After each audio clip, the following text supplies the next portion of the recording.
Right, so here is the brand new phone, and I spent literally about 3 hours setting this up to make it look all pretty with iOS 14. In all the other What's on My iPhone videos I've watched on YouTube, everybody has these super cute aesthetic phone cases, and sadly I do not have that just yet. I still have this clear one that I got off Amazon, so that's not ready yet, but everything else in my phone is set up and ready to go. So let's have a look at what's on my phone. So first up we have my lock screen, which is just a photo that I got off Pinterest, and you guys are probably going to hear me say the word Pinterest about 50,000 times in this video, but I think it's actually a screenshot of Kylie Jenner's Instagram story. And you know how some people like to have like a motivational quote or something like that on their lock screen? I really like to have a photo that kind of motivates me and inspires me, because obviously I work from my phone, so I like to have a photo that kind of every time I come to go on my phone, I'm like, this is the reason I'm working, if you know what I mean. So yeah, that's my lock screen, and then we just swipe up with Face ID, which has taken a lot of getting used to, and we go into my phone. So as you can probably tell, I spent way too long on this. Here is my home screen, and I have 3 slides on here. Firstly is my sage green inspired slide, then my brown slide, and my blue and white slide. And I'm actually going to start on the very far left of this, and here you can see something which you probably recognise if you follow me on Instagram, and these are my Pinterest widgets. So under iOS 14, there are like loads and loads of things that you can do to make your phone look prettier, basically. I will link the video which I followed to get my home screen looking like this down below. But one thing that you can do is add these Pinterest widgets, and basically how they work is they take 4 photos, or kind of however many you want actually, I think, from a Pinterest board of your choice. I used mine. If you want to use mine as well, then my Pinterest will be linked down below. And it basically just updates with new photos from your chosen boards every hour or every day, depending on which you choose. So here I have in the top right hand corner a photo from my Cute Cats and Emma Watson board. I'm not quite sure why I decided to put those in one, but there you go. And then the other 3 are just from like my sort of summer lifestyle and home boards, I think. And actually you can see my lock screen in the top left there. So that's those. Those are probably actually my favourite part of my phone. I love that just every time I come on my phone, I can scroll across to that without even having to go on Pinterest and see new photos. And you guys probably know that Pinterest is my all-time favourite app. So I just love that. And now we're going to get into the actual apps on my phone. So here I have 3 square widgets from the iOS 14 update, and they are all along the kind of sage green theme. So at the top we have this one which just has the day and the date, and then we just have 2 sage green photos again from Pinterest. So pretty much all these apps on the first slide are ones that I reach for every single day. So lots of these are kind of all the basics. We have Instagram, Snapchat, YouTube, TikTok, Pinterest, obviously. And then the extras that I kind of have in here for my work are Outlook, which I just use for my emails and my calendar, WhatsApp, which I use to talk to my management pretty much every single day. And then I have Photos, FaceTime, Camera, and YouTube Studio, which is basically an app for YouTubers to kind of see their analytics and basically get a bit more involved with their content and know what's going on with it. So the problem that I mainly had with my last phone, and this is the reason that I upgraded it, was because I just did not have enough storage. And luckily with this new phone I have upgraded to, I think it's 512 GB of storage, which is absolutely crazy. But Google Photos is basically an app which helps you store photos, kind of like iCloud, but I've just never got on with iCloud. I've always hated it. It never seems to work for me. Whereas Google Photos, I have photos in here back from like 2012. I absolutely love it. So that kind of helps me with storage, as it stores them over Wi-Fi rather than on your actual phone. So if you are someone who has low storage on their phone or just wants to be able to store lots and lots of photos, I highly recommend this app. So moving on to the next slide, we have my brown inspired home screen. So at the top I have one of the bigger widgets, which again has the day and the date on it, but it also has the sort of calendar month laid out for you as well. And then we have some extra apps which aren't really organised in the same way that the first slide is. After that first slide, I just kind of put anything where I wanted it to be. So first I have Find My, which is just like an Apple app for finding friends or finding devices, anything like that. Then I have App Store and Calendar. Calendar I very rarely use because I mainly use my calendar on Outlook.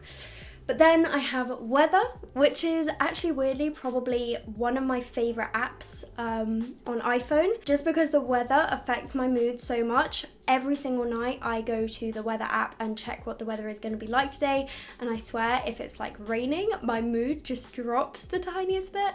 But yeah, it's pretty much one of my favorite apps. I use that all the time. It should probably be on my home screen, actually, like the first home screen. But yeah, there's that. Then I have clock, contacts, reminders, notes, all very self-explanatory. And then we have Depop. I think the only reason that Depop is on the second slide rather than on the first one is purely because of space. I would have this one on the first home screen if I could, just because I use it all the time. But yeah, you guys know my love for Depop, another one of my favorite apps along with Pinterest. So I basically just use that anytime I want to do some online shopping. And then I have Calculator, which actually now I'm looking at this and being like, why do I have that on my home screen? That really isn't needed. But for some reason I have that there, and then I have Health and Lightroom. So Lightroom is one of the main apps that I use to edit my Instagram photos. I mainly actually do my editing on my iPad, which is why I don't have lots of photo editing apps on my phone. I just like having a bit of a bigger screen. But Lightroom is one that I do like to have on my phone because I often use it for Instagram stories as well. Highly recommend it if you are into photo editing or wanting to sort of up your Instagram game a bit. It can do all sorts of really, really cool stuff. So yeah, that is the brown screen. And then finally we have the blue screen. So again, two more widgets. We have a small one and a medium one, and obviously these are just blue themed photos off my Pinterest. And then again, these apps are just kind of random ones thrown in there. There isn't a particular order. But top left we have Sleep Cycle, which I basically use as my alarm every single night. And the thing that's really good about using this app rather than just like the regular clock app on iPhone is that you can set a wake up sort of time period. Rather than waking up at 8:30 a.m. for example, you can set it to wake up between 8:30 and 9, and it basically analyzes your sleep and figures out when you are in deep sleep and light sleep, and it tries to wake you up as close to light sleep as it can. So it just means that when you wake up feeling a lot more awake and less sort of groggy. So that's the reason that you really wake up feeling groggy in the mornings, is because you've been woken up in deep sleep. So if you are someone who kind of has that time period that they can wake up in and doesn't need to be up at a sort of specific time, I'd really recommend this app. So next up we have another one of my favorite apps, which is Discord. I do have my own Discord server, so if you want to join that, then there will of course be a link down below. And Discord is just one of my favorite apps because it is kind of like one massive Instagram group chat, and I just go in there every couple of days or whenever I can, and I just check in with everybody and have a little chat and see how everybody's doing. And there's all sorts of different chats in there, like a makeup chat, a fashion chat, and I can basically update you on all my YouTube videos going up and everything like that. It's just a really, really cool place where you can just kind of chat to everybody and anybody you want. And then we have Spotify, obviously, where I listen to all my music. Again, you can follow me on Spotify if you want. I don't have all that many good playlists on there, and probably you guys are all going to make fun of my music taste, but that's there if you want to know what my Spotify is. But then we have gym. This is just for my local gym that I'm signed up to, which I have recently started trying to go to more. But that's just got my like member pass and all that kind of stuff in there. Then we have Twitter, again another one which should probably be on my first screen, but I just didn't really have space for it.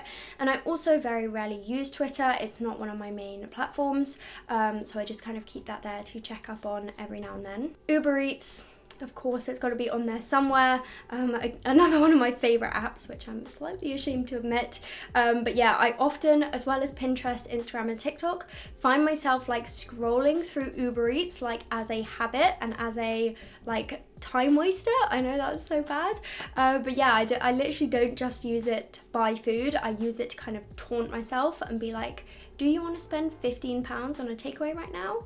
No, but I'm going to tempt you with it anyway. And then I have Perfect Video, which is basically what I use as my on-phone video editor if I say want to do some Instagram stories, or basically just create a video in portrait, and it's something that I'm kind of doing quite fast. It's not something like a proper piece of content like a TikTok or a YouTube. I just use this on my phone rather than having to transfer all the footage from my laptop, edit it on there and then send it back. So yeah, if you want a quick, easy, very, very simple to use video editing app. Perfect Video is a great one. I've literally been using that for years and years. I've never had a phone without Perfect Video on it. Then we have Couch to 5K, another one which if you follow me on Instagram you'll probably recognize, because recently I have tried my hardest to get into running. And running is one of my least favorite things on the planet, I think. There are many things I would rather do than run, but I feel like in lockdown it's just something that I should kind of get myself into, and if I do manage to complete the program, I think I will feel pretty proud of myself. So yeah, at the moment I've kind of got myself into a routine of using the Couch to 5K app at the gym, so just running on the treadmill for like 25 minutes, listening to that kind of program. And yeah, another one which I do actually highly recommend. I know everybody hypes up Couch to 5K and I was kind of like, is this going to be worth the hype? But it really is. It has taken my running from like absolutely terrible to really not too bad. So yeah, if you're wanting to get into running, highly recommend. Then we have Shop Style Collective, which is another one that should be on the home screen. They need to make the first screen bigger, or I should just be more organised and put all the secondary things on the second slide. But yeah, Shop Style Collective is basically what I use for all my YouTube videos to add affiliate links. So for example, say I'm doing a makeup tutorial on YouTube, I can link the item that I used using a link through Shop Style Collective, which can basically make me a tiny commission if any of you guys click the link or buy the item. Obviously in my YouTube videos I always say whether I'm using an affiliate link or not, but yeah, that's just like a useful tool for my YouTube. The next app is one that I actually downloaded yesterday, and this is one that I did have to pay for. This is Filmic Pro, and I think it cost me $14.99, and basically what this app does is it records video just like your phone camera does, but in higher quality, less contrast. It just makes your videos a lot better quality, and I'm still kind of playing around with this one, like figuring out whether I like it, whether it was worth the money, but I've kind of been experimenting with it for my TikTok videos just to kind of see if it improves the quality of those. So yeah, that's one I'm still not quite sure about, still getting the hang of. And now we are finally on to the last two apps in my phone, which are City Mapper, which is basically what I use for getting around London. It has saved my ass so many times, let me tell you. I am terrible with maps and getting myself around, so this basically just tells you how to get from point A to point B in London fastest and gives you basically everything you need to know about getting there. So this app has literally helped me in so many situations. I don't even have to think about a journey anymore if I'm traveling in London. And then finally, the last app on my phone is Viscocam. Another one which is like a staple in every Instagram girl's phone.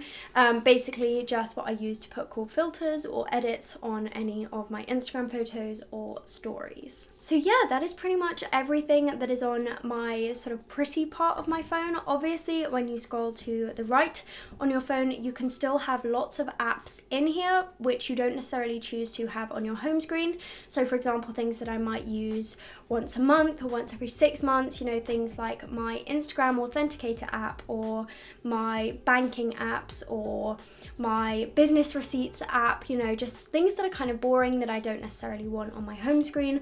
I can still have downloaded, just not kind of in sight, if that makes sense. So yeah, that is kind of a very quick rundown of everything that is on my phone. I did realize that I forgot to show you what my home screen is. I know this probably looks slightly odd, but again, it's a similar thing to my lock screen. This is just a photo that I got off Pinterest, and this is a really nice bathroom.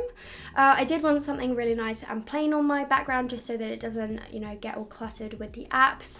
And I really like that you can't quite tell what it is when you're just looking at the apps, but I know that it's a really nice bathroom and something else that's going to kind of subtly motivate me, if that makes sense. I don't know if you guys get what I'm saying, but yeah. So yeah, that is pretty much what is on my new iPhone 12 Pro. If you guys enjoyed this video, then make sure to let me know down in the comments, and of course don't forget to subscribe and check out all my socials down in the description. I hope I will see you in the next video.